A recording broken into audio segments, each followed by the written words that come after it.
Baik teman-teman, kita kan hidup di zaman yang terus berubah bukan? Dan salah satunya itu perubahan dalam cara kita belajar.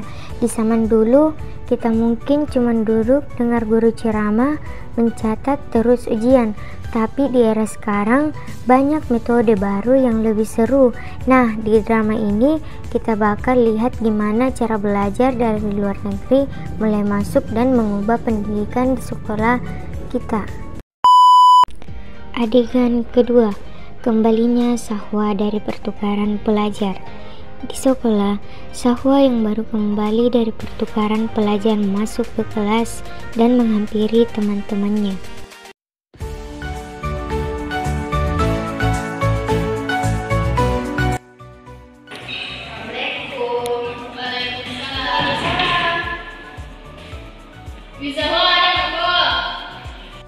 Bagaimana jawab?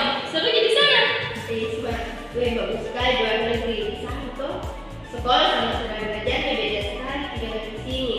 Di sana dulu tidak cuma ceramah, tapi banyak diskusi, persentase, bahkan banyak pakai teknologi buat belajar. Misalnya tuh kayak kita benar-benar dilatih buat berpikir, bukan cuma mencatat, mendengarkan, atau bahkan memakai karton bisa aja.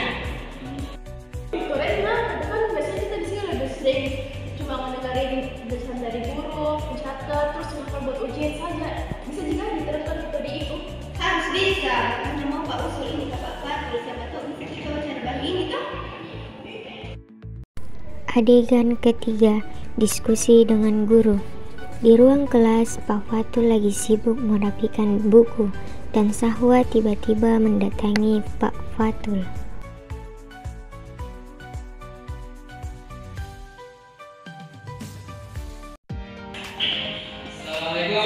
Waalaikumsalam, Pak.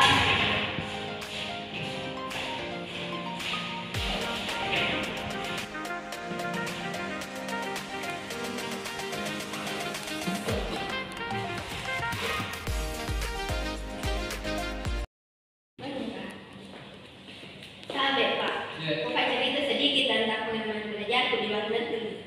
Coba ceritakan apa yang menarik di sana. Jadi di sana tuh Pak, cara belajarnya lebih interaktif, Ki. Siswanya lebih sering diskusi, persentase, bahkan banyak pakai aplikasi buat belajar. Jadi pelajaran itu tidak terasa membosankan, malah seru, Ki. Tapi kira-kira cocok sama teman-teman yang lain karena masih banyak yang suka metode yang lama. Ya, mungkin bisa kita coba dulu toh, siapa tahu banyak yang suka. Oke. Nah, minggu depan kita coba. Saya juga mau lihat hasilnya bagaimana. Iya, terima kasih, Pak. Ya, silakan. Adegan keempat, respon teman-teman di kelas. Di kelas, Pak Fatul berdiri di depan sambil menjelaskan metode pembelajaran baru. Nah, para siswa ini mulai curiga, soalnya suasananya beda dari biasanya. Assalamualaikum. Waalaikumsalam.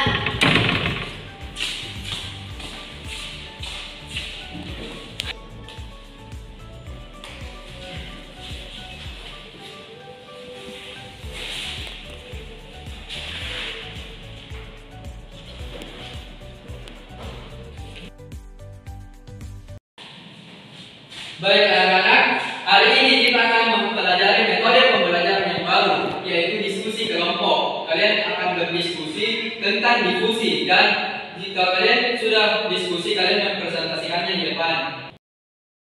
Wih, seru kayaknya deh, akhirnya kita bisa belajar dan cuma dengerin ceramah terus. Harusnya ini bicara debat kelas kah? Kayaknya lebih susah daripada sekarang. Enggak, lebih gampang gini dong, daripada ada guru ngomong terus. Maksudnya kan kalau tinggal kiri, selesai jadi. Nah, jadi kelompok satu itu Wisma dan Sahwa. Jika kalian sudah berdiskusi tentang difusi, kalian naik mempresentasikannya ke depan untuk memberikan contoh ke teman kalian. Adegan kelima, presentasi. Sahwa dan Isma naik mempresentasikan hasil diskusi mereka. Pak, siap. Silakan naik presentasi.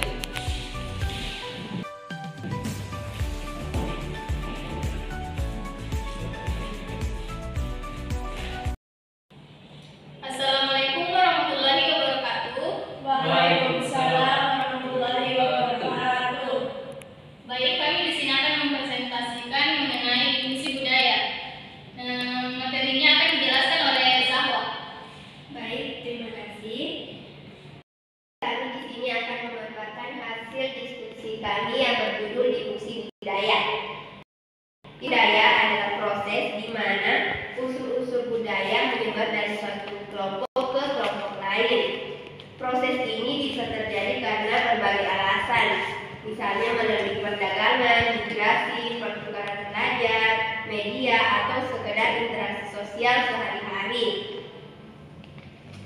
Jadi hal-hal seperti biasa, seperti bahasa, teknologi, kebiasaan bisa berpindah dan diadopsi oleh masyarakat baru, lalu disesuaikan dengan nilai dan norma yang sudah ada di sana. Misalnya, ketika ada interaksi antar seperti pertukaran pelajar atau perdagangan, budaya dari suatu negara bisa masuk ke negara.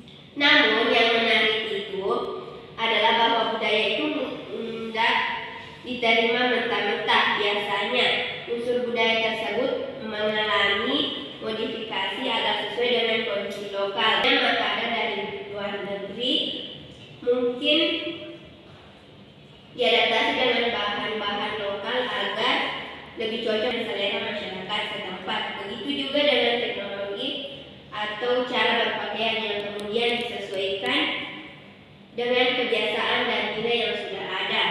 Proses difusi budaya ini punya dampak yang beragam.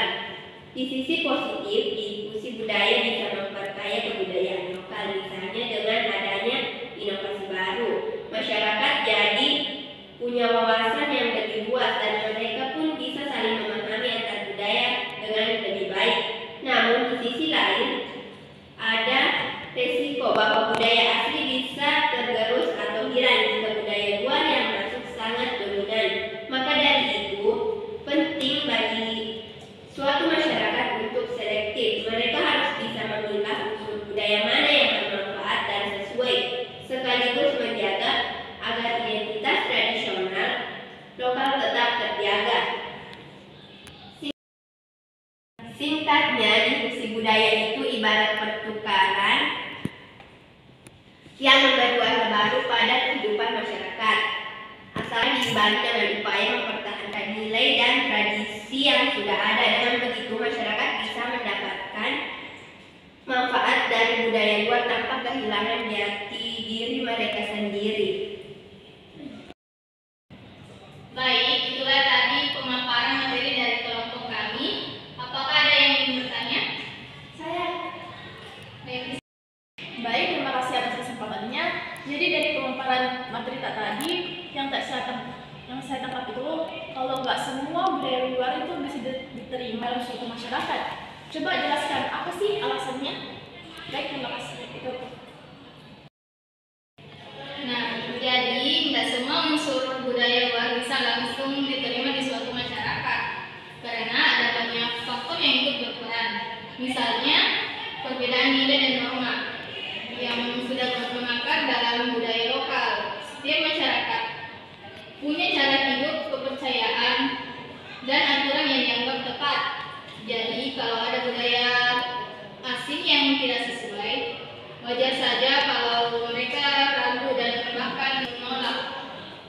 Selain itu juga, iriman nasional juga jadi faktor penting. Masyarakat itu punya rasa bangga sama sejarah dan tradisinya. Jadi mereka tidak semua asal terpengaruh budaya luar yang bisa mengikis jati diri mereka. Kalau budaya asing terlalu mendominasi, bisa-bisa identitas nasional yang sudah dibangun selama bertahun-tahun jadi terkikis. Terus ada juga faktor ketahanan budaya lokal. Banyak masyarakat yang punya usaha kuat buat mempertahankan tradisi dan kebiasaan yang sudah ada. Karena mereka merasa itu bagian dari kekayaan dan identitas mereka.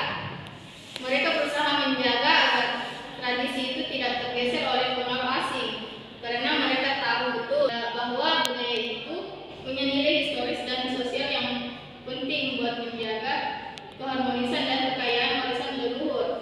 Jadi secara singkatnya, budaya luar memang bisa membawa hal-hal baru dan menarik, tapi penerimaannya di setiap masyarakat akan bergantung pada seberapa cocok unsur tersebut dengan nilai, norma, dan identitas yang sudah ada, serta seberapa kuat ketahanan budaya lokal untuk melestarikan tradisinya. Baik, itulah jawaban dari kami. Apakah sudah diterima? Oh, jadi nggak semua budaya itu bisa bisa diterima karena setiap masyarakat punya nilai, norma, sama tradisi yang melekat dalam diri mereka gitu, Dik. Terima kasih atas jawabannya. Iya, betul. Nah, baiklah, itulah tadi pemaparan materi dari kelompok kami. Kurang lebihnya mohon dimaafkan. Assalamualaikum warahmatullahi wabarakatuh. Waalaikumsalam warahmatullahi wabarakatuh. Tepuk tangan dulu untuk teman-teman kalian. Nah, itulah tadi presentasi dari teman kalian. Metode diskusi ini lebih menguntungkan kalian karena kalian lebih memahami materi. Itu usulan dari teman kalian Sahwa yang telah pertukaran pelajar dari luar negeri. Nah, bagaimana menurut kalian metode pembelajaran ini? Apa kalian setuju untuk menerapkannya ke depan? Setuju, Kak. Karena sangat membuat kita memakai metode ini karena lebih suka paham sama materi yang disampaikan. Dan metode ini juga lebih interaktif. Jadi kita dapat Saya juga setuju, Pak. Karena saya rasa lebih seru dengan metode ini dan lebih gampang untuk memahaminya. Baik, karena semuanya sepakat, kita akan mengubah metode pembelajaran yang lama ke metode pembelajaran yang baru ini. Baik, Pak. Mungkin cukup itu saja pembelajaran hari ini. Kurang lebihnya mohon dimaafkan. Assalamualaikum warahmatullahi wabarakatuh. Waalaikumsalam warahmatullahi wabarakatuh. Adegan ke-6, kesimpulan dan refleksi. Nah, teman-teman, seperti yang kita lihat tadi, perubahan itu pasti ada. Kadang orang ragu, kadang ada yang protes. Tapi kalau kita nggak pernah coba, kita tidak bakalan tahu mana yang lebih baik. Difusi budaya bukan berarti kita harus ikut semua yang dari luar, tapi kita bisa ambil yang baik dan cocok buat kita. Siapa tahu cara baru ini bisa bikin kita lebih pintar dan lebih siap menghadapi masa depan.